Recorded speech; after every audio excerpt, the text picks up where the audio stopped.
Welcome back for another GCSE maths lesson through Hartlepool College of Further Education. This is week 4, expanding double brackets.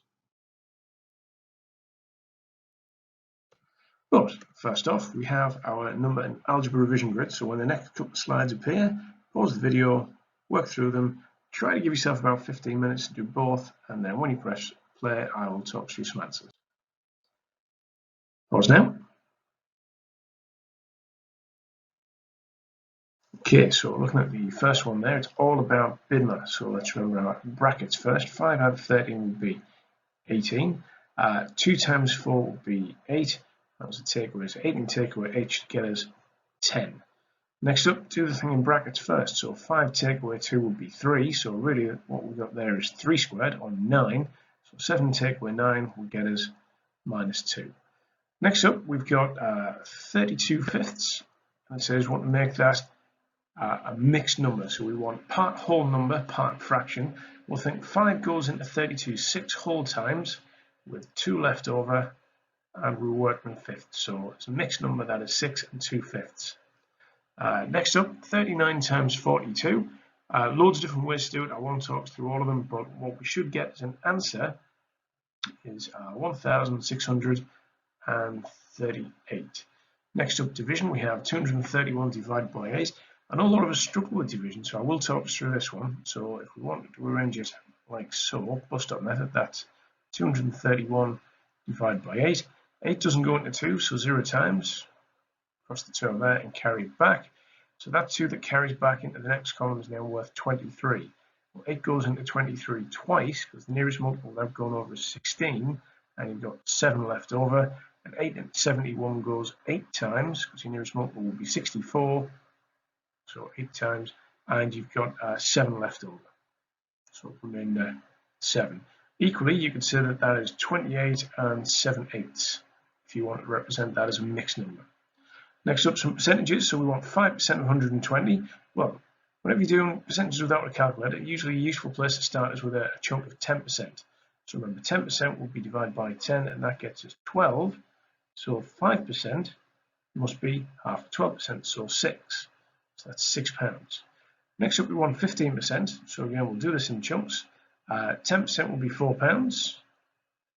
5% would be half of that, which would be £2. So altogether, that is £6 again. Next up, number machine. So input of 6 multiplied by 5 gets us 30. Divided by 3 gets us an output of 10. And then working backwards with the output of 15. So do the opposite. Multiplied by 3 gets us 45. Divided by 5 gets you 9. Next up, some fraction arithmetic. So multiply the bottom two numbers together, because I don't see an easy multiple. So 5 times 7 gets me 35. And cross multiplying, so I'm doing 7 times 2 is 14. And I'm doing 5 times 3, which is 15. I'm adding these together. 14 out of 15 is 29. That was all out of 35. Don't see an easy way to simplify that, so I'll just leave that as is. Next up, lowest common multiple of 12 and 30. So do the 12 times 2 first. So we've got 12, 24, 36, 48, 60, 72, and so on. And then do some 30 times. So we've got 30, 60, 90. And there's our lowest common multiple. So just circle that off. 60. Next up, all the factors of 45. So try and do it in pairs. Think 1 and the number itself must always be a factor. 2 doesn't go in. 3 goes in. 3 goes in 15 times. 4 doesn't go because you've got 44 and then 48 as multiples. 5 goes in. 5 goes in 9 times. And I'm pretty sure that's it. Next up, 4 to the power 3. So remember that is 4 times 4 times 4. 4 fours are 16. 16 times 4 is 64, and then we want the root of 16. So the number that multiplies by itself to get a 16, answer is 4. That's the number stuff. Next up, algebra. Okay, so pause now. And time for some answers. Right, so when it says simplify, we're looking to collect our like terms. So that term in 3x and that term in 9x can be combined to get us a total of 12x. This minus 3, so just get rid of those because we dealt with those. Minus 3 we can't combine, so we list that separate, so 12x minus 3. Next one, we've got 4a here, we've got minus 18a there, so that's going to get us minus 14a, so we'll dealt with that, and then we've got minus 3b left over. Next up, 8x equals 48. Remember, 8x means 8 times whatever the value of x is, must get me 48. Well, working backwards, that's 48 divided by 8 equals 6. So x must equal 6. Next up, x squared equals 49. Okay, so if that's going to be a whole number, it means 49 must be a square number. So what number multiplies by itself to get 49? 7. So that's x equals 7. Because 7 squared, of course, is 49. Next up, what is the rule for the next term in the sequence? So let's have a look.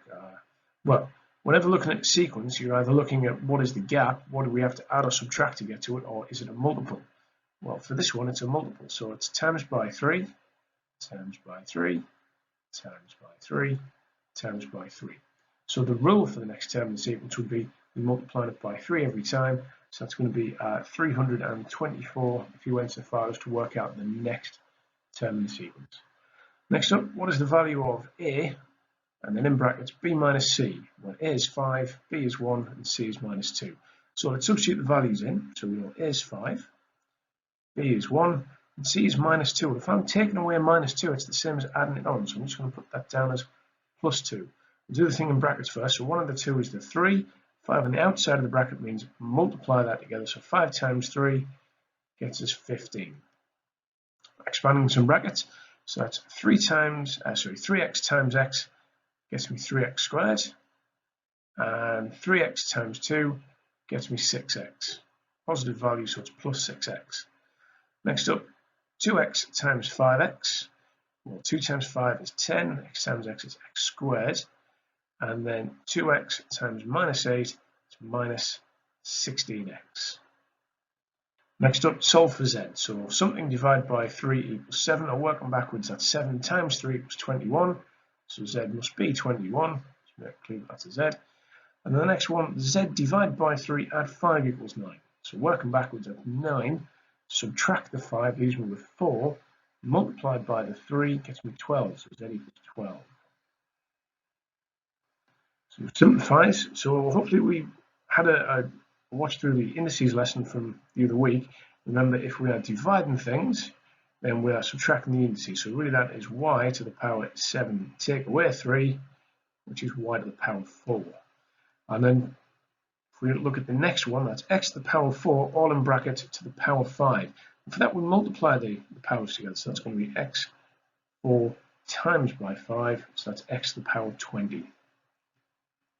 Next up, another couple of two-step equations. So 3y minus 2 equals 25, or working backwards, that's 25 to the opposite. Add on the 2 gets me 27, divide by the 3 gets me 9, so y equals 9.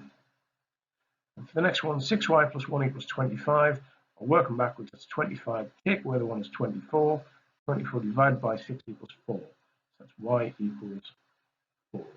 And then the last one, Sarah is x years old. Her father is 3 times her age. Write an expression for her father's age. Well, we know Sarah is x, and we know her dad is 3 times older, so times that by 3, or another way of writing that is just simply 3x. That's the algebra grid. Today's lesson is all about expanding brackets. First off, we're going to try a couple of different methods for expanding double brackets, and then we're going to use those same methods to find areas of algebraic shapes. Okay, before we do that, a bit of a recap on something we need to be able to do before we do this. We need to be able to multiply algebraic terms together. Now, we've done these on the grids, so I'm assuming we're all right, but just to be sure, let's have a quick talk through these. If I have x and I multiply it by x, we know this, we add the powers. So if it's not shown, it's to the power 1, so that should be x to the power 1 plus 1 equals 2, so x squared. Next one, we've got 3x times x, well that gets us 3x squared, because effectively we could rewrite that as 3 times x times x, so just 3 times the first one. Next up, we've got 4x times 2x. Well, 4 times 2 is 8, and x times x we know is x squared, so that's 8x squared. Next up, we've got 4x times 3. Well, 4 times 3 is 12, and it's in terms of x. Next up, 6x times 5x. Well, for the same thing, do 6 times 5 gets us 30. X times x gets us x squared. So hopefully no problems with those. Next up involves negatives. Now, this is where a lot of people tend to go wrong. So very essential that we take our time with this. So minus x times 2 should get us minus 2x. Minus 2x times minus 3. Remember, if you multiply two negatives together, it makes it positive. So that's going to be plus 6x. Next one, minus x squared times x. Well, minus times minus is going to make a positive again, but remember, if we multiply, we're adding the powers together, so it's going to be x to the power 3, or x cubed. Next up, 3x times minus 2x. Well, 3 times minus 2 is minus 6. X times x is x squared, so our answer is minus 6x squared. And last one, minus 5x times minus 6x. We know minus times minus is going to get us a positive. 5 times 6 is going to get us 30, and x times x gets us x squared. So that's the answers for the recap. Next up, expanding the actual double brackets. Now, like I said, there's going to be two different methods for this. I'm going to show you one which is becoming more and more popular in schools. I only found out about it last year.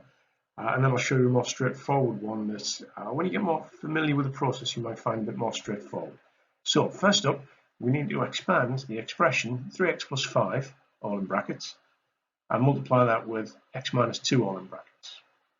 Okay, so I'm going to arrange this the same as I would with any sort of grid multiplication. So I've arranged my different elements within each of the brackets into this grid. So the 3x plus 5 are split into 3x and a plus 5. And the x minus 2 are split into an x and a minus 2. What I'm going to do first is I'm going to do 3x times x. Well, if we were okay with the previous exercise, we should be able to figure that one out. That's 3x squared. I'm going to color code these separate entries in green to try to help break this up a little bit, because I'm very much aware this is quite a complicated process. It's really easy to go wrong with these. Next up, we're going to do 3x times minus 2. That should get me minus 6x. Next up, I'll do the bottom row. So I'm going to do 5 times x. That's going to get me 5x. Then I'm going to do 5 times minus 2, and that should get me minus 10. Okay, now if I take those individual answers, so the 3x squared, the minus 6x, the plus 5x, and the minus 10, and list them all out, I could then simplify that or collect any like terms to form one single expression. And that gets me 3x squared minus x, because if we have a positive value for 5x, when we take 6x away, it's going to leave us with minus 1x or minus x. And then the minus 10 number on its own won't combine with any of the terms, will stay minus 10. Okay with that? Next one, same sort of thing. On one hand, we've got 2x minus 3, all in brackets, and then we've got minus 3x plus 4, all in brackets. And again, I've arranged this out into a bit of a grid. So 2x minus 3, I've split into 2x and minus 3. And across the top, we've got minus 3x and plus 4. I'm going to multiply each of the different headings to get an individual value for each cell. So starting with 2x times minus 3x, that should get us minus 6x squared. Then we'll do 2x times 4, or 2x times plus 4. That's going to get us plus 8x. Then I'll do minus 3 times minus 3x. Remember, where you're multiplying two negatives together, it result in a positive value. So that's going to be plus 9x. And then we've got minus 3 times positive 4. And that should get us minus 12. Again, I'll arrange those out in one single expression. And then the 9x and the 8x, they're like terms, so I can combine those. So I think 9 and 8 is 17. So the final answer will be minus 6x squared plus 17x minus 12. And then we'll always collect any like terms. Now, I did mention that there was a second way of doing this. This is one that a lot of other people that aren't familiar with the first method will probably have come across in school. So the thing to remember here is FOIL. It stands for first, outer, inner, and last. And when you become more familiar with multiplying expressions together, I think this way is slightly more straightforward. So what I'm going to do is I'm going to multiply the first two terms, so that is the 3x and the x. So multiply those two things together. That gets me 3x squared. Next up, I'm going to multiply the outer two terms. That's going to be 3x and the minus 2. So 3x times minus 2 is going to get me minus 6x. And I'm going to do the inner two terms. That's going to be the minus 7 and the x. Make it clear that includes the minus 7. So minus 7 times x, so the inner two terms, that's going to be minus 7x. And then lastly, I want to do the last two terms. So that's going to be the 7 and the minus 2. Remember again, that's a minus 7 times minus 2. It's going to get me positive 14. And then I'm just going to look to collect my like terms. So that's going to get me 3x squared. It's the only term in x squared, so I can't combine with anything else. If I have minus 6x and I take away another 7x, that's minus 13x. So dealt with that one. And then I've just got the plus 14 term on its own, won't combine with anything else. So that gets me 3x squared minus 13x plus 14. Once you remember the process, and just to make it clear that is there multiplied together. Some people don't know this as follows. Remember, it is a kind of a crab claw because you end up with this sort of a shape. So first, outer, inner, and last. And a lot of people tend to remember the claw shape rather than the process. Either way, whichever works for you. One more example of the same method there. So multiply the first two terms. So 3x times 4x will get me 12x squared. So that's the first two terms. Then we're going to do 3x times the plus 5. It's going to be the outer two terms. So 3x times 5 is plus 15x. And we're going to do the inner two terms. So remember, that's minus 1 times 4x, which would be minus 4x. That's the inner two terms. And finally, we'll do the last two terms. That's going to be minus 1 times positive 5. So that's minus 5 on the end. And again, we've got these two terms here, the 15x and the minus 4x that can combine. So that gets us 12x squared plus 11x, because 15 take away 4 is 11, and then minus 5 at the end. And that's expanding double brackets. Okay, so exercises for you to try. So pause the video, attempt the questions, and then when you press play, I'll talk us through some of the answers. Okay, so looking at the first one, I'm going to revert back to the FOIL method purely because it's easier to draw it out on the screen. So do x times x, x squared, outer, x times plus 2 is plus 2x, inner, 1 times x is plus 1x, or just plus x, and then last. So that's 1 times 2 is 2. And then combining the like terms we've got, so these two terms here will combine, and that gets us x squared plus 3x plus 2. And the next one, multiply your first two terms. So x times x is x squared, and the outer two terms, x times plus 4 is plus 4x, and the inner two terms, so that's, remember, minus 3 times x, it's minus 3x, and then the last two terms, minus 3 times plus 4, or positive 4, is minus 12. Then look, simplify, because again the middle two terms will combine, so we're left with x squared, 4x take with 3x, it's positive x, or positive 1x. Let's look at that minus 12, it's minus 12 in the end. Next one, multiply the first two terms. 2x times x, 2x squared. And the out two terms, so 2x times 5 is 10x. And the inner two terms, so minus 3 times x, so minus 3x. And then minus 3 times positive 5, so minus 15. And then look to combine your two terms in x, so I'm left with 2x squared, add 7x, because that's 10x, take away 3x, and then minus 15. And the last one, 4x times 3x is 12x squared, outer two terms, 4x times minus 5 is minus 20x. So remember that's a minus 5 at the end. Then we've got the inner two terms, so minus 3 times 3x is positive 9x. And then minus 3 times minus 5 gets us positive 15, because remember if you multiply two negatives together, it results in a positive. And then final step, just combine your like terms. So I'm left with 12x squared minus 20 add 9 is minus 11, so minus 11x, and I've still got the 15 at the end. Good stuff if you're getting all of that. Next up, some area problems. So it says, example 1, find the area of the shape. Well, it looks like a rectangle. And we know that the area of a rectangle is base times height. Okay, so if we're multiplying these two things together, what I'm left with is x minus 2 and x plus 2. And we just multiply them. So effectively, it's now the exact same things I was doing before. I'm multiplying the two brackets together. So again, due to limited space, I'll revert to the following method. So that's x times x is x squared. X times 2 is plus 2x. So that's the first and the outer. There's the inner, which is minus 2 times x, or minus 2x.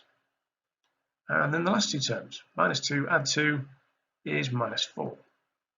And then look to combine your middle two terms. So x squared, I've got positive 2, and I take minus 2 away, leaves me with nothing. So I can omit that term because it's 0x, but I've still got the minus 4.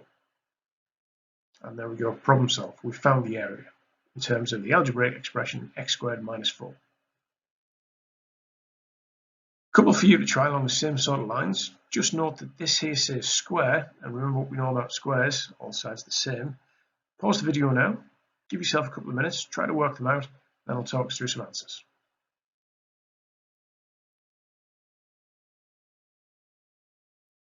So the first one we can arrange as x plus 6 times 2x plus 7. Well, multiply first two terms, so we'll do x times 2x, it's going to get me 2x squared. And the outer two terms, so x times the positive 7 gets me plus 7x. And the inner two terms, so 6 times 2x is plus 12x. And then the last two terms, so 6 times 7 is 42. Then look to combine any like terms. So we've got 2x squared, 7x add 12x gets me a total of 19x, and we've got 42 at the end. And then the next one, we've got 2x plus 7, which means this side here must be 2x plus 7. Remember, square all same sides. So same thing we'll do for this one. So we'll say 2x plus 7, all in brackets, times 2x plus 7. And we're going to multiply that out. So we'll do 2x times 2x gets me 4x squared.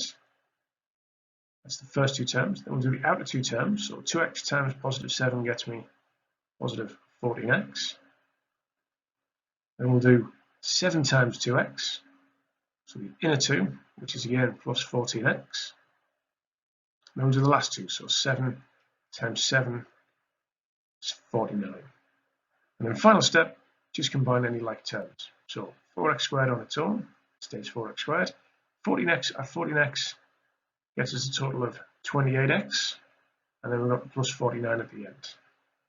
And there we go. Two area problems solved. Okay, so that was expanding brackets. In this lesson, we've learned to apply the grid method to apply expandable brackets. We've also learned to use the FOIL method. And we applied the method to expanding double brackets in order to find an expression for an area. Final thing, revision grid. So on the next slide will be some geometry measure questions. Pause the video when the slide appears, attempt the questions, and then when you resume, I'll talk us through. And then the final slide will be on data and stats. Off we go. Pause now. And first question says calculate the area. It tells us that it's a rectangle. So we know it's going to be base times height. But we've got 3 meters and we've got 250 centimeters. So I need to convert one or the other so that we've got uniform units. Well, we'll work in meters, so if that's 3 meters, that's going to be 2.5 meters. So we're doing 2.5 times 3. We'll think 3 lots of 2.5 is probably an easy way of working it, and that's 7.5 meters squared, because we're talking about area. Next up, what makes a shape regular? Before we say no, it's not, it's dies. A regular shape has all same angles,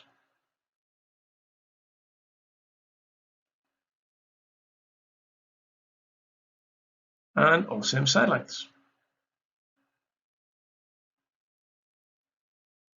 So, for example, a square would be a regular shape because it has 4 sides of equal length, and it has 4 right angles, 4 90-degree angles.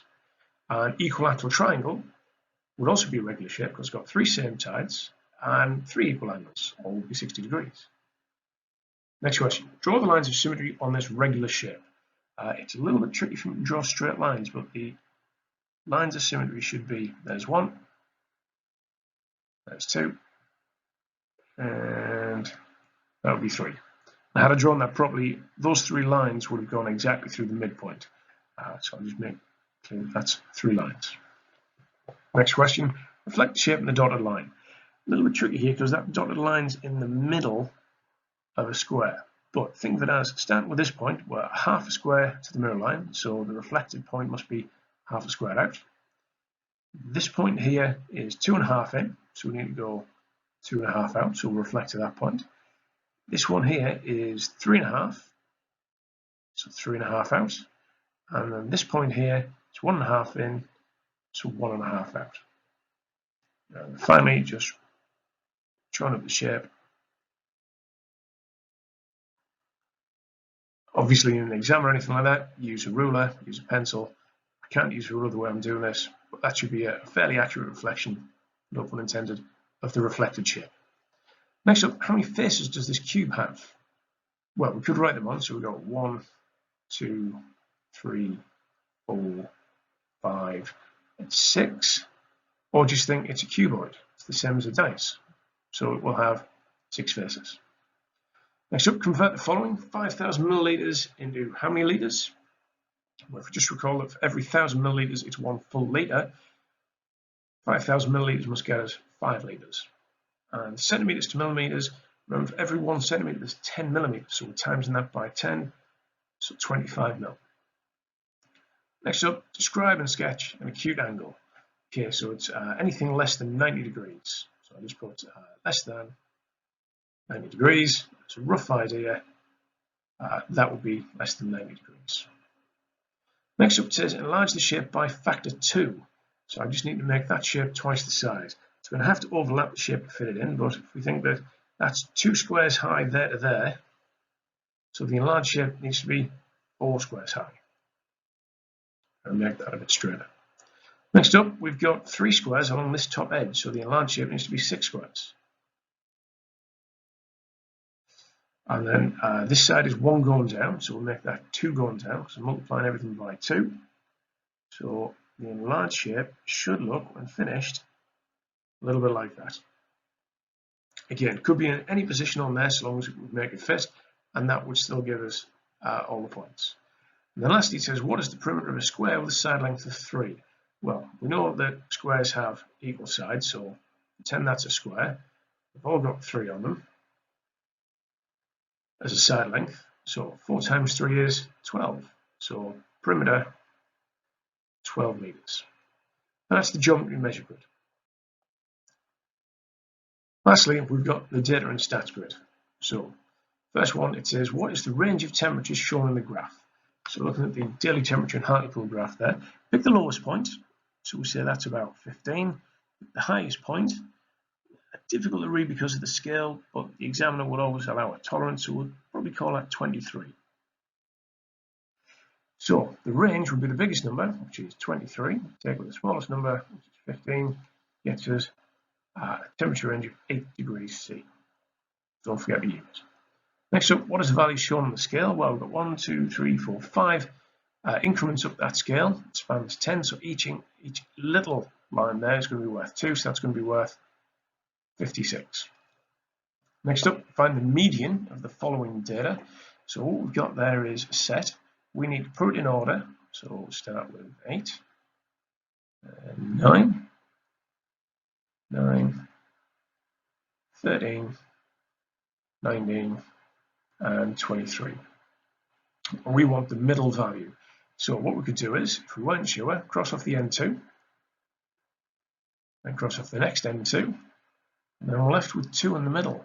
So we need to find the midpoint between 19 and 13. We think if we add the two together, we get 22, and half it gets us 11, and the median for that one would be 11. So that's the median. Next up, find the missing probability, where we have a probability table and 2 answers given to us in decimal form. So we need to do 1, take away the ones that we know, so 0.16, 0.09, that gets us 0.75, so green will be 0.75. Next up, what day had the highest temperature in Hartlepool? Again, a little bit tricky, but we decided that that was the top, so if we just follow that down, Saturday. A little bit of information off the graph. Find the mode. So remember, the mode is the most common value. And we've got a 9 there and a 9 there, so there's 2 9s. It's only one 19, there's only one 8. Also 2 13. So there's 2 modes. We've got a 9 and a 13. And if you have 2 modes, the word for that is bimodal. Next question. What is the probability that a day chosen at random has a temperature greater than 15 degrees C? Well, 7 days, so we know it's going to be something out of 7. It does say greater than. Now, if we take this point here to be exactly 15, that's not greater than 15, that is 15. So the other 6 days would be higher, so that's 6/7. The last question says a class has 10 students with a mean age of 16. What is their total age? So what would the age of the entire class be if we added them all together? Well, remember what we've done. So we've added the entire class together to get the total amount, which we don't know. We've then divided that by 10, and it got us the mean of 16. Okay, so if we work that backwards, we can get the missing total here. So 16 times by 10 will get us 160. So the total age would have been 160 years old. And that would be the data and stats quiz.